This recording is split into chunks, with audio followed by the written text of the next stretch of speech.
Hello नमस्ते दोस्तों, मेरा नाम है किट्टू। नई वीडियो में आपका स्वागत करती हूँ। दोस्तों, आज मैं नई कहानी लेकर आई हूँ। वीडियो को पूरा देखना, बिल्कुल भी स्किप मत करना। अगर आप अपनी कोई कहानी शेयर करना चाहते हैं तो मेरा व्हाट्सएप नंबर वीडियो की डिस्क्रिप्शन में है। हम आते हैं अपनी कहानी की ओर। चारों तरफ भूत प्रेत का साया है, सब सो रहे हैं बेखौफ। सबके पीछे मौत का एक भयानक सच घूम रहा है, जिससे अनजान हर एक शख्स बेखौफ अपने आप में सिकंदर बना मस्त है। इसी अंधेरे में कुछ रूहें इस कदर भटक जाती हैं कि उन्हें उजालों में ला पाना मुश्किल ही नहीं, नामुमकिन भी हो जाता है। शहर के एक मकान में दूर कहीं एक शख्स सो रहा है। उसे ये भी खबर नहीं कि जिस साए को कंबल समझकर ओढ़ रखा है वो कोई कंबल नहीं, बल्कि एक रूह का काला साया है, जो सिर्फ मौके की तलाश में है कि कब वो शख्स ख्वाबों की अनंत गहराइयों में खो जाए और वो उस शख्स के जिस्म से उसकी रूह को अलग करके अपने साथ उड़ा ले जाए। मगर हर बार वो बेबस रूह उस शख्स की रूह को अपने साथ ले नहीं जा पाती है और अंततः हर दिन उस रूह को अलमारी में रखी किताब के अंदर रखे सूखे गुलाब की पंखुड़ियों में छुपकर बैठ जाना पड़ता है। नंगे बदन पर किसी भयानक चुड़ैल के वो रेंगते हुए नुकीले नाखून, मगर कामाग्नि में जल रहा जिस्म छोटी मोटी खरोचें कहाँ देखता है। वो बस चरम सुख की प्राप्ति के लिए तड़पता रहता है। तभी बेड पर लेटा हुआ देव अचानक से चीख उठता है। उसके जिस्म पर ढंकी सफेद चादर खून से लाल हो जाती है।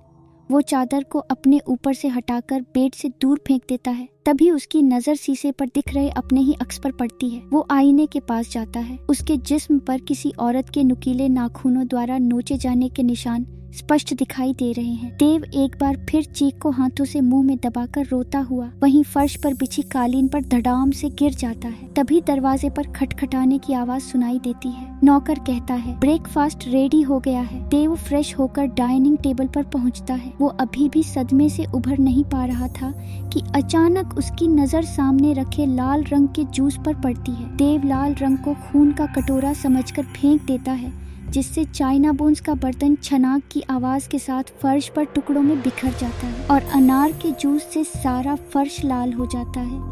नौकर कपड़ा लाकर फर्श साफ करता है और देव वहाँ से बिना कुछ खाए निकल जाता है। शाम का वक्त है। ऑफिस से आने के बाद देव अपनी पत्नी वर्षा से बात कर रहा है। तुम आ कब रही हो? वर्षा, अभी टाइम लगेगा, मौसी की लड़की की भी शादी फिक्स हो गई है, प्लीज तुम भी आ जाओ ना। देव, मैं नहीं आ सकता, तुम्हें पता है बिजनेस में कितना कंपटीशन है आजकल। उधर से कुछ रिप्लाई न पाकर देव फोन काट देता है और जब दोबारा लगाता है तब कोई फोन रिसीव नहीं करता है। बात खत्म करके देव बेड पर लेटा ही था कि जाने कब आंख लग गई। किसी खूबसूरत लड़की की उंगलियां पहले उसके जिस्म के साथ खेलती है, इसके बाद शर्ट की बटन खोलती है। गर्दन पर किसी लड़की के होठों का स्पर्श साफ महसूस होता है कि बदन पर घूमती हुई वो हसीन उंगलियां जाने कब गले तक पहुंच जाती है, पता भी नहीं चलता है। और धीरे धीरे उंगलियों की गिरफ्त गले में इतनी कड़ी हो जाती है कि देव का दम घुटने लगता है और देव चीख उठता है। कमरे में अंधेरा है। देव लाइट्स ऑन करता है, चारों तरफ देखता है, मगर कमरे में कोई नहीं मिलता है। वो मेज पर राखी सिगरेट की डिब्बी से एक सिगरेट निकालता है,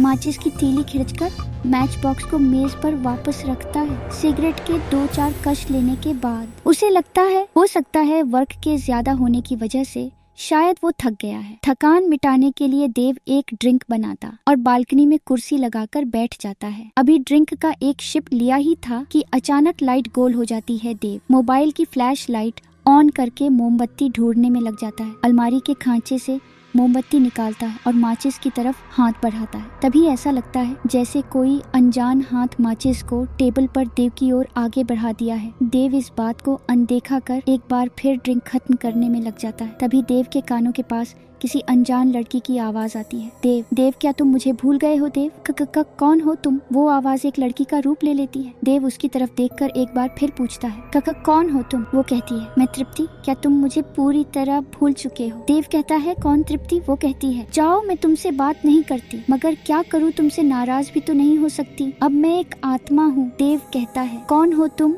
और मेरे पीछे क्यों पड़ी हो? वो कहती है, मेरी मोहब्बत को ठुकराकर तुम्हें वर्षा के साथ संबंध बनाने का कोई हक नहीं था। क्या कमी थी मुझ में? क्या मैं खूबसूरत नहीं थी? क्या वर्षा मुझसे ज्यादा प्यार करती थी तुम्हें? देव कहता है, वर्षा मेरी पत्नी है, अब उसके बारे में तमीज से बात करो। वो कहती है, आत्माएं कभी तमीज से बात नहीं करती है, वो सिर्फ अपना हक हासिल करना जानती है। तृप्ति, तुम क्या भूल गए वो साथ बिताए लम्हे? देव, मुझे तुम में न कभी इंटरेस्ट था न होगा, प्लीज लीव मी अलोन। तृप्ति, मैं अभी तो जा रही हूँ, मगर तुम्हें मैं एक दिन अपने साथ लेकर जाऊंगी। और तृप्ति का अक्स देव की नजरों के सामने से गायब हो जाता है। बेड पर लेटा देव कॉलेज के दिनों के बारे में सोच रहा है। देव को आज भी याद है वर्षा की वो पीली वाली ड्रेस जिसमें उसने पहली बार उसे देखा था, और पीली ड्रेस के साथ हाथ में पीली पीली कांच की चूड़ियां जाने कब दिल में उतर गईं, पता ही नहीं चला, और दिल ही दिल में उसे चाहने लगा था। एक पहली नजर की मुलाकात जाने कब प्यार में बदल गई, कुछ समझ में ही नहीं आया। देव को अब भी हल्का हल्का सा याद आ रहा था कि उसकी क्लास में एक लड़की थी तृप्ति, जो उसे अक्सर घूरती रहती है। ये बात उसका खास दोस्त रितेश उसे बताया भी था, मगर अपने दोस्त की बात देव ने कभी सीरियस लिया ही नहीं। बस वो देव से नोट्स ले जाया करती थी। फिर शायद किसी वजह से उसने नस काट ली थी, जिससे उसकी जान चली गई। शायद किसी लड़के से वो प्यार करती थी।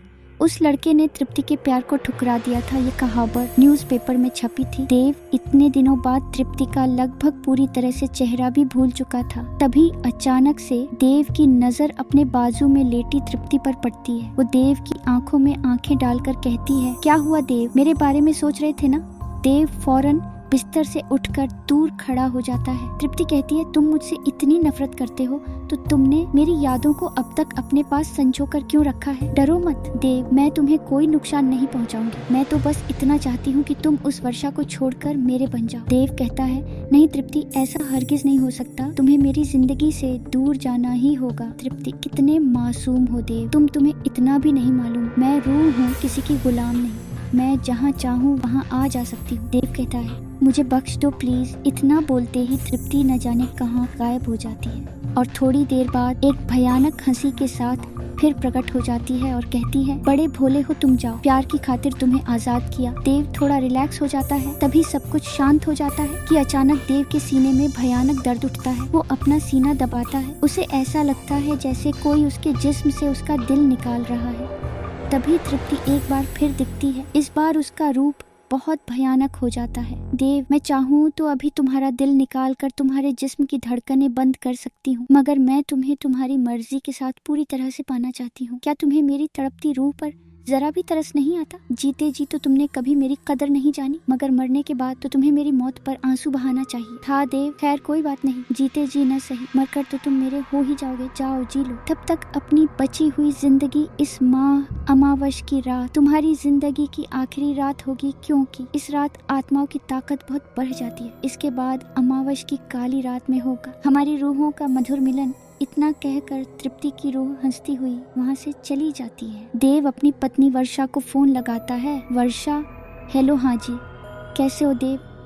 मैं ठीक हूँ, तुम कैसी हो वर्षा? मेरा क्या मायके हूँ, ऐश कर रही हूँ। सेब काटते वक्त जरा चक्कू लग गया है, वही बैंडेज लगा रही हूँ। देव, ना ख्याल रखना। वो कॉलेज वाली तृप्ति तुम्हें याद है ना वर्षा? तुम्हें आज भी कॉलेज की लड़कियाँ याद आती हैं? बड़े बेशरम हो तुम। देव, अरे वो जो तृप्ति थी ना जिसने नश काट ली थी? वर्षा, हाँ तो देव, उसका भूत मेरे पीछे पड़ा है। वर्षा, हाँ तो अच्छा है न, जिंदा कोई तुम्हें मिलता नहीं तो चुड़ैलों के साथ ही इश्क लड़ाओ। देव प्लीज समझो, मैं मजाक नहीं कर रहा हूँ, कसम से, तुम्हारी कसम वर्षा। अच्छा तो मेरे जाते ही जनाब ने दिन में भी शराब पीनी शुरू कर दी है। रुको, लॉकडाउन खत्म होते ही मैं फौरन आती हूँ, आकर खबर लेती हूँ तुम्हारी। और फोन काट देती है। वर्षा के फोन काटते ही देव अपने सबसे करीबी दोस्त रितेश को फोन लगाता है और उसे फौरन घर बुलाता है और सारी घटना चक्र का वृत्तांत उसे बताता है। रितेश बोलता है, भाई देख, आज के समय में तेरी इस बात पर कोई यकीन तो नहीं करेगा, मगर मुझे तुझ पर पूरा यकीन है। यहाँ से लगभग 150 किलोमीटर दूर काली पहाड़ियाँ हैं जहाँ जाने माने तांत्रिक हैं, उन्हीं के पास चलते हैं कल सुबह ही।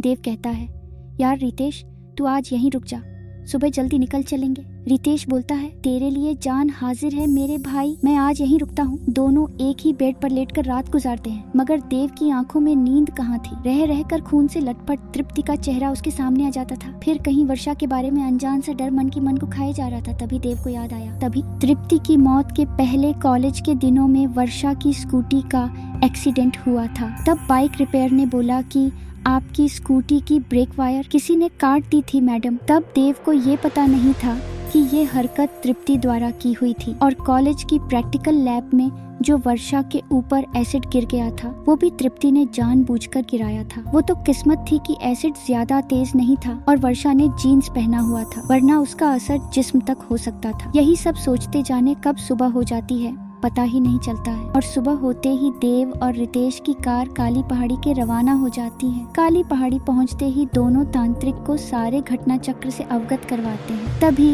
त्रिकाल विद्या से देखकर तांत्रिक देव को बताता है कि तुम्हारे ऊपर बहुत ही खतरनाक चुड़ैल का साया है। जिस चुड़ैल का साया है उसकी मौत भरी जवानी में हुई थी, जिसके कारण वो और भी ताकतवर हो गई है। वो तुम्हें बिना तुम्हारी मर्जी के नहीं ले जा सकती है, क्योंकि वो तुम्हारे प्यार में मरी थी।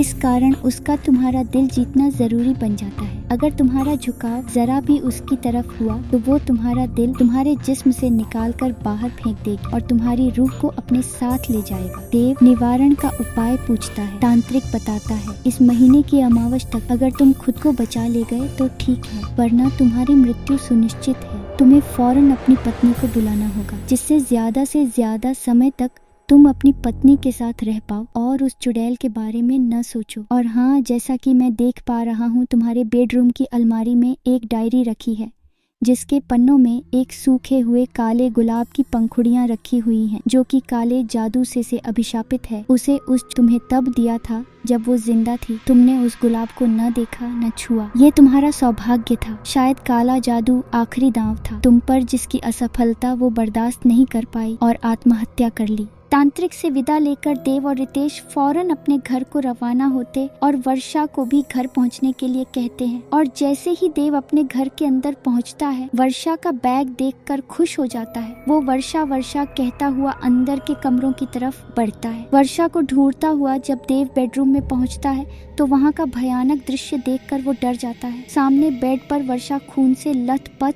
पड़ी हुई है। ऊपर सीलिंग पर चुड़ैल बनी तृप्ति मुंह से खून की लार टपकाते हुए वर्षा को घूरे जा रही थी। वर्षा को ऐसी हालत में देखते ही वर्षा चिल्लाता हुआ देव वर्षा की तरफ बढ़ता है, मगर बीच में तृप्ति आ जाती है और देव को कहती है, देव देखो देव, तुम सिर्फ मेरे हो। मैंने मरने से पहले तुम्हें एक फूल भेजा था, जिसे इस वर्षा ने तुम्हें नहीं दिया। वो फूल आज भी इस अलमारी में तुम्हारी डायरी में मेरे प्यार की निशानी के रूप में रखा हुआ है। देव फौरन लपक कर डायरी को अलमारी से निकालता है और अपनी जेब में रखे लाइटर से फूल को जलाने लगता है। तभी तृप्ति सीलिंग से नीचे उतरकर वर्षा की गर्दन में अपने नुकीले नाखून का कसाव बढ़ा देती है। जख्मी हालत में ही वर्षा देव को कहती है, मेरी जान की परवाह मत करो, देव जला दो इस फूल को। इस चुड़ैल से मुक्ति पाने का यही एक रास्ता है। देव कहता है, देखो तृप्ति, यही मोहब्बत कहलाती है। एक मोहब्बत की खातिर किसी की जान लेना चाहता है और एक मोहब्बत में अपनी जान न्यौछावर करने के लिए भी तैयार है। वर्षा और देव का एक दूसरे के प्रति प्यार में समर्पण देखकर तृप्ति की आंखें भर आती हैं। वो आगे बढ़कर उस काले गुलाब को अपने हाथ से जलाती है और उसी काले गुलाब के धुएं के साथ के खिड़की से आसमान की ऊंचाइयों में चली जाती है।